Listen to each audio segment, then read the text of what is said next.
เสร็จเรียบร้อยนะครับอันนี้ก็ล้างเช็คระบบครับไม่มีอะไรเสียหายครับความลื่นปกติ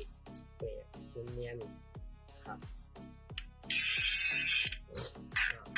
ลองเล่นดูครับผม